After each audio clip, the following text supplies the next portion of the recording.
Students, welcome back to our channel economics gain. एक ऐसा channel जहां पे आपको मिलती है इकोनॉमिक्स से रिलेटेड हर एक video for class 11th and 12th। तो हम लोग theory of consumer behaviour start कर चुके थे। अब हम लोग आगे कंटिन्यू करते हैं इस चैप्टर में।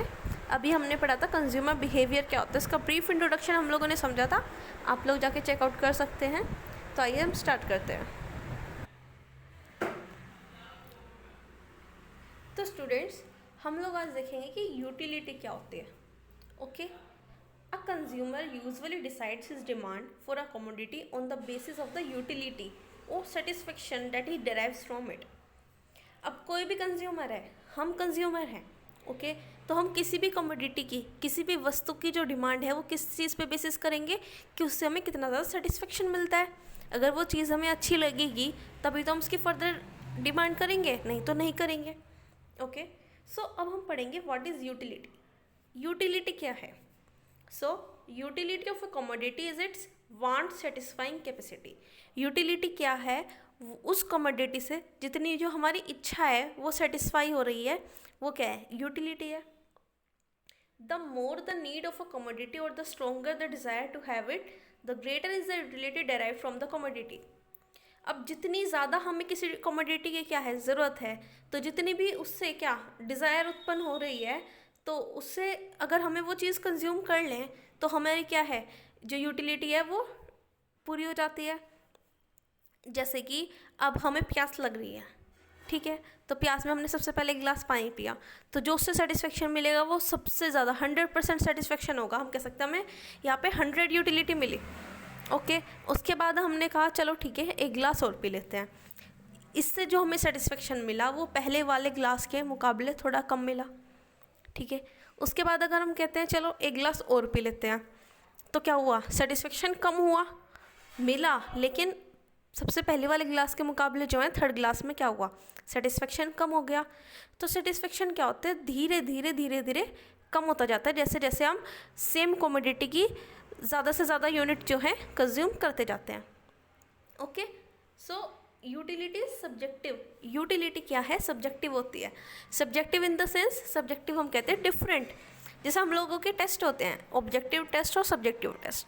ऑब्जेक्टिव टेस्ट क्या होता है? सब लोगों के लिए सेम होते हैं।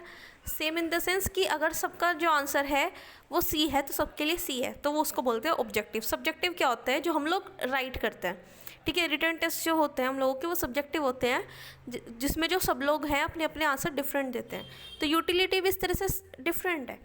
भाई किसी को 2 गिलास पानी से सेटिस्फेक्शन ज़्यादा मिलेगा, किसी को 3 गिलास से, किसी को हाफ ग्लास ऑफ वाटर से सेटिस्फेक्शन मिल जाएगा उतना ही, ठीक है। तो हम लोग कह सकते हैं कि सब लोगों के लिए जो यूटिलिटी है वो डिफरेंट होती है सेम कमोडिटी से ही। Okay, so different individuals can get different level of utility from the same commodity. एक ही कमोडिटी से अलग अलग लोगों को अलग अलग तरह की यूटिलिटी प्रोवाइड होती है। मैंने क्या कहा अभी? जैसे कि किसी को तो उसी गिलास पानी से ज़्यादा यूटिलिटी प्रोवाइड होगी, किसी को नहीं लगेगा, अभी नहीं प्यास नहीं बुझी है, वो 2 गिलास पानी पिएगा। किसी को लगेगा नहीं अब भी नहीं हुए, वो 3 गिलास पानी पिएगा, है ना।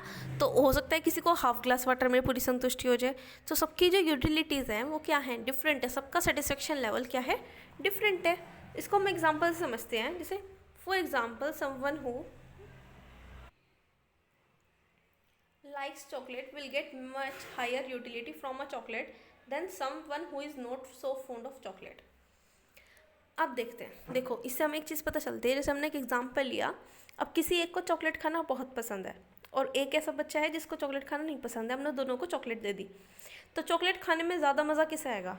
जिसको चॉकलेट पसंद है बहुत ज़्यादा, वही तो उसे पूरे मज़े से खाएगा। जिसको नहीं पसंद है ठीक है चलो दे दी, खा लिया, उसके साथ वो वाली चीज़ है।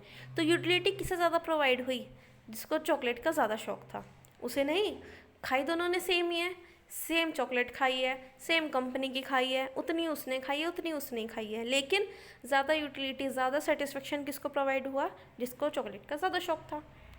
सो also utility that one individual gets from the commodity can change with change in place and time. अब ऐसा भी है कि अब यहाँ पे बैठ के हमने चॉकलेट खाई किसी ने, ठीक है, अगर वो कहीं और जाके कुछ और खा रहा है तो उसी कमोडिटी से उसको क्या हो गया, सेटिस्फेक्शन अलग भी हो सकता है भाई। हो सकता है जिस बच्चे को चॉकलेट यहाँ पे पसंद नहीं थी वो कहीं और गया, उसको भाई वहाँ पे कुछ और नहीं मिल रहा था, उसको चॉकलेट ही मिली, तो उस टाइम जो उसका सेटिस्फेक्शन लेवल होगा वो कहीं ज़्यादा ऊपर होगा। तो सेम कमोडिटी से अलग अलग टाइम के हिसाब से सेटिस्फेक्शन भी डिफरेंट हो सकता है।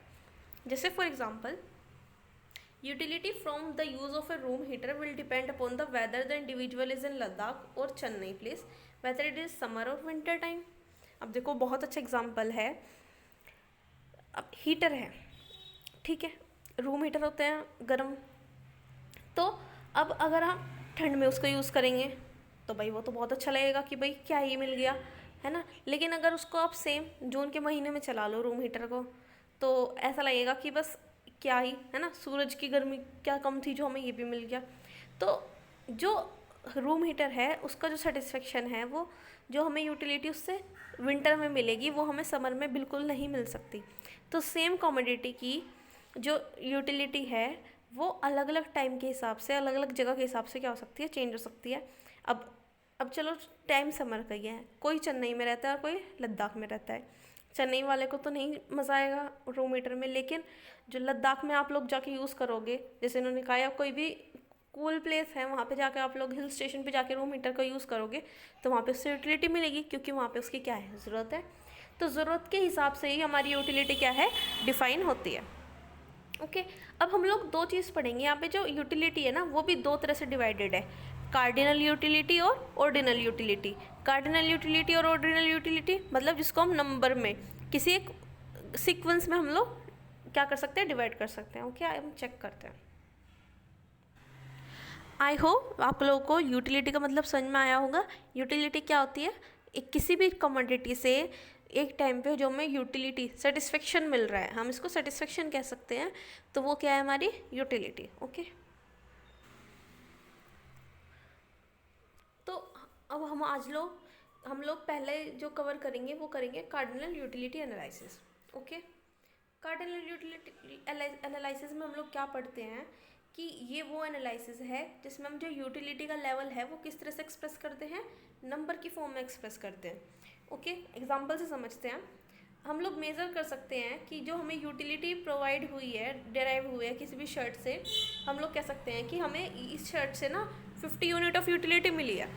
ठीक है, हम लोग कोई शर्ट लाए, ओके, तो हम लोग कह रहे हैं कि भाई इसे पहनने से ना मुझे बिल्कुल 50 यूनिट ऑफ यूटिलिटी मिल रही है। तो हमने क्या करा, इसको कार्डिनल वे में हमने रिप्रेजेंट कर दिया। Okay, before discussing further it will be useful to have a look at two important measures of utility. सबसे पहले हम दो मेजर टर्म के बारे में यूटिलिटी के जानते हैं, किस तरह से हम यूटिलिटी को मेजर करते हैं। ओके, अब हम यूटिलिटी को दो तरह से मेजर कर सकते हैं।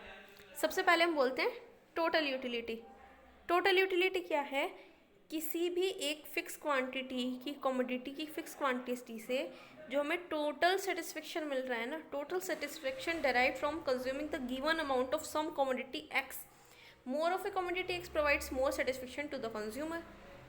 अब हमने यहाँ पे क्या पढ़ा कि किसी एक कमोडिटी की फिक्स क्वांटिटी लेने से, कि हमने कोई एक शर्ट है वो एक कंज्यूम की है, ठीक है, फिक्स क्वांटिटी से हमें जितना भी उससे सेटिस्फेक्शन मिला तो हमने उसको क्या कह दिया, टोटल, वो हमारा क्या है, टोटल यूटिलिटी है उस किसी कमोडिटी की।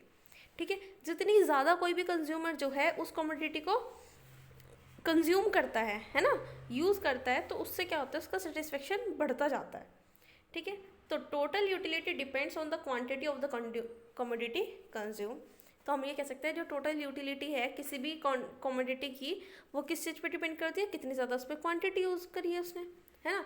सो देयरफॉर हम इसको कैसे रिप्रेजेंट करते हैं, TUN refers to the total utility derived from consuming n units of a commodity x। तो हम लोगों ने इसको कैसे डिनोट किया है, हम लोगों ने इसे TUN करके डिनोट किया है। इससे हमें क्या पता चलता है कि हमें उस कमोडिटी को कंज्यूम करने से टोटल कितनी यूटिलिटी मिली है। ओके, अब हम देखते हैं दूसरा topic, marginal utility. Marginal utility क्या होती है, एडिशनल यूटिलिटी। ठीक है, तो it is the change in total utility due to consumption of one additional unit of a commodity. अब जैसे जैसे हम लोग उस कमोडिटी की यूनिट को बढ़ाते जा रहे हैं ना, तो हर एक एडिशनल यूनिट पे हमने एक शर्ट से दो शर्ट की, तो कितनी यूनिट बढ़ी, 1 यूनिट बढ़ी। तो उस 1 यूनिट को बढ़ने से जो हमें यूटिलिटी प्रोवाइड हुई उसको हम मार्जिनल यूटिलिटी कहते हैं, वो एडिशनल यूनिट। जैसे कि हमें 50 यूटिलिटी पहले शर्ट से प्रोवाइड हुई थी, ओके तो अगर हमें दूसरी यूनिट कंज्यूम करने से, अगर हमें 2 शर्ट से अब 60 यूटिलिटी मिलती है, तो हम लोग कहेंगे जो हमारी मार्जिनल यूटिलिटी है इस बार वो हमारी कितनी है, 10। ओके तो हम एग्जांपल लेते हैं, जैसे suppose 4 bananas give us 28 unit of total utility. हम लोगों ने क्या कंज्यूम किया कि हमें 4 बनाना से 28 यूटिलिटी मिलती है। अगर हमने अब 5 बनाना कंज्यूम किए तो उससे हमें कितनी मिली, 30 यूनिट मिली। ठीक है, तो हम लोग ये बता सकते हैं कि 5th बनाना लेने से जो यूटिलिटी में वृद्धि हुई है ना, वो कितनी हुई है, 2 यूनिट की वृद्धि हुई है ना, 2 यूनिट का इंक्रीमेंट हुआ है। तो हम लोग ये कह सकते हैं, हम लोग कैसे पता करेंगे एडिशनल यूनिट क्या है हमारी, मार्जिनल यूटिलिटी 5th बनाना की क्या है, 2 यूनिट हमने पता की, कैसे कि 30 में से 28 माइनस करके, जो टोटल 5 की मिली, 5 की कितनी मिली, 30 मिली। ठीक है, अब हमारे पास 4 की कितनी थी, 28 थी, तो दोनों को आपस में क्या कर दिया हमने, कैंसिल आउट कर दिया। तो इससे हमें क्या प्रोवाइड हुआ, 2। तो इससे हमें पता चलता है जो हमारी मार्जिनल यूटिलिटी है 5th बनाना की वो कितनी है, 2 है। ओके सो हमने यहाँ पे एक जनरल फॉर्मूला प्रोवाइड कर लिया कि total marginal utility of n, मतलब कि कितनी कमोडिटी को कंज्यूम करने से जो हमें मार्जिनल यूटिलिटी प्रोवाइड हुई वो कितनी हुई, जो टोटल यूटिलिटी थी टोटल से माइनस जो यूटिलिटी हम लोग पहले कंज्यूम कर रहे थे, मतलब जो हमें 5 बनाना से यूटिलिटी मिली और जो 4 से मिली उसको आपस में माइनस करके तो हमें क्या मिलती है, मार्जिनल यूटिलिटी प्रोवाइड होती है। एन क्या बताता है हमें कि हमने कितनी जो यूनिट है उस कमोडिटी की कंज्यूम किया। ओके आई होप आपको बहुत अच्छे से सबको समझ में आया हो। अब हम लोग ना इसको एक टेबल की फॉर्म में समझते हैं। ओके तो इस फॉर्म में हमने क्या लिख दिया, यूनिट्स लिख दिए कि हमने क्या करा है, देखो हमने यहाँ पे एक यूनिट जो है इंक्रीज़ करते चले गए हैं। ये क्या है, हमें जो टोटल यूटिलिटी प्रोवाइड हुई है, और ये मार्जिनल यूटिलिटी जो हमें एडिशनल एक यूनिट बढ़ाने से जो हमें यूटिलिटी में इंक्रीमेंट हुआ है। ठीक है, अब देखिए हम देखते हैं, जब हमने 1 यूनिट किसी भी गुड्स की कंज्यूम की तो हमें कितनी यूटिलिटी मिली, 12। तो इस टाइम पे जो हमारी मार्जिनल यूटिलिटी है वो क्या होगी, पहले यूनिट पे हमारी टोटल यूटिलिटी और मार्जिनल यूटिलिटी क्या होती है, इक्वल होती है। ओके फिर जैसे ही हमने दूसरी यूनिट कंज्यूम की, हमने जैसे ही 1 यूनिट बढ़ाई तो हमारी टोटल यूटिलिटी क्या होगी, 18 हो गई। तो हमें 1 यूनिट बढ़ाने से कितनी एडिशनल यूनिट प्रोवाइड हुई, 6। तो हमारी यहाँ पे मार्जिनल यूटिलिटी क्या होगी, 6 होगी। जैसे ही हमने 1 से 2 यूनिट कंज्यूम की तो हमारी टोटल यूटिलिटी भी बढ़ गई, 12 से 18 हो गई, तो कितनी बढ़ी, 6 बढ़ गई। ठीक है, अब यहाँ पे हम लोग एक चीज़ देखो, अभी ध्यान करेंगे, अभी हम आगे बढ़ते हैं फिर देखते हैं। फिर हमने 3 यूनिट कंज्यूम की, टोटल यूटिलिटी 22 मिली, मार्जिनल यूटिलिटी कितनी हुई, 4। ऐसे हमने 4, 5, 6 ऐसे हम करते चले गए। अब हम लोग एक चीज़ यहाँ पे देखो ध्यान देंगे कि जैसे जैसे कंज्यूमर एक यूनिट इंक्रीज़ करता जाता है कंज्यूम करने की, जैसे जैसे यूनिट्स में इंक्रीमेंट हो रहा है, जो उसकी टोटल यूटिलिटी है वो पहले बढ़ी, ठीक है, फिर वो मैक्सिमम पे जाके रुक गई और फिर वो क्या होगी, फॉल हो गई। तो हमें यहाँ से कैसे पता चला ये चीज़, मार्जिनल यूटिलिटी पहले बढ़ी, ठीक है, सबसे ज़्यादा थी, फिर घटी, फिर और भी ज़्यादा घटी, है ना, फिर वो बिल्कुल ज़ीरो पे आ गई। कि ऐसा भी हुआ कि एक टाइम पे हम आके ज़ीरो मार्जिनल यूटिलिटी सेटिस्फेक्शन ही नहीं मिला, और उसके बाद जो सेटिस्फेक्शन है वो माइनस में भी चला गया। भाई कई बार हो जाता है ना, हम कोई चीज़ बिल्कुल ज़बरदस्ती ले लेते हैं, नहीं नहीं नहीं करते करते भी, है ना, तो उससे हमें उसके पहले कंज्यूम करने में यूनिट में सेटिस्फेक्शन मिला था वो हमें ऐसा लगता है ज़बरदस्ती जैसा, लास्ट वाले यूनिट में हमें बिल्कुल भी सेटिस्फेक्शन आता ही नहीं है, वो माइनस में चला जाता है। ऐसा हो जाता है कि ज़िंदगी में ये चीज़ नहीं लेनी है ना, तो ये क्या हो गया, नेगेटिव सेटिस्फेक्शन हो गया। अब हम इसके ग्राफ से देखते हैं। देखो हमने एक्सेसिस पे लिया है टोटल यूटिलिटी, क्वांटिटी लिया है कि हमारी कितनी क्वांटिटी ले ली है। ओके वाई एक्सिस पे हमने लिया है कि हमें कितनी यूटिलिटी उससे प्रोवाइड हुई है। जैसे जैसे हम लोगों ने क्वांटिटी को इंक्रीज़ किया है, यूटिलिटी क्या हुई है, पहले थोड़ी सी इंक्रीज़ हुई, फिर वो स्टीपर हो गई, है ना, फिर वो क्या होगी, डिक्रीज़ होने स्टार्ट हो गई। टोटल यूटिलिटी तो क्या होगी, डिक्रीज होती चली गई। मार्जिनल यूटिलिटी जैसे जैसे टोटल यूटिलिटी तो पहले इंक्रीज हुई, फिर स्टीपर हुई, फिर गिर गई, और मार्जिनल यूटिलिटी तो परमानेंट क्या है, डिक्रीजिंग है। तो हम यहाँ से कह सकते हैं कि यहाँ पे हमारी लग रही है लॉ ऑफ मार्जिनल, जो law of diminishing marginal utility. Okay, क्योंकि जो मार्जिनल यूटिलिटी है वो परमानेंट क्या हो रही है, डिमिनिशिंग हो रही है। जैसे जैसे हम कंजप्शन को जो है बढ़ा रहे हैं तो मार्जिनल यूटिलिटी क्या है, वो गिरती जा रही है। पहले 12 से 6 हुई, 6 से 4, 4 से फिर 2, 0, -2, इस तरह से हमने पिछले टेबल में देखी थी ना। ठीक है, तो हम लोग कह सकते हैं टोटल यूटिलिटी क्या होगी, पहले इंक्रीजिंग रेट से बढ़ेगी, फिर वो स्टीपर हो जाएगी, फिर वो कंज्यूमिंग, जैसे जैसे हम गुड्स की जो यूनिट है ना कंज्यूम करने की, उसको इंक्रीज़ करेंगे, फिर वो क्या होएगी, डिक्रीज़ होना स्टार्ट हो जाएगी, लेकिन कभी ज़ीरो नहीं होगी। लेकिन जो मार्जिनल यूटिलिटी है पहले वो गिरेगी, इंक्रीजिंग रेट से गिरेगी, फिर डिक्रीजिंग रेट से गिरेगी, एक टाइम पे आके ज़ीरो भी हो जाएगी और नेगेटिव भी हो जाएगी। ओके, तो हम लोगों ने यहाँ पे क्या बात की कि the values of marginal and total utility derive from consumption of various amounts of a commodity. हमने इस ग्राफ में देखा कि जो मार्जिनल यूटिलिटी है वो क्या हो रही है, घट रही है, जैसे जैसे हम किसी भी कमोडिटी का कंजप्शन बढ़ा रहे हैं। तो हम यहाँ पे क्या देख सकते हैं कि law of diminishing marginal utility apply हो रही है। कैसे, law of diminishing marginal utility हमें क्या बताता है कि जो मार्जिनल यूटिलिटी है from consuming each additional unit of a commodity declines as it consumption increases. जो मार्जिनल यूटिलिटी है किसी भी चीज़ की, जैसे जैसे हम उस कंजप्शन, उसकी जो कंजप्शन है उसे बढ़ाते रहते हैं किसी भी कमोडिटी की, तो वो मार्जिनल यूटिलिटी क्या है, घटती रहती है।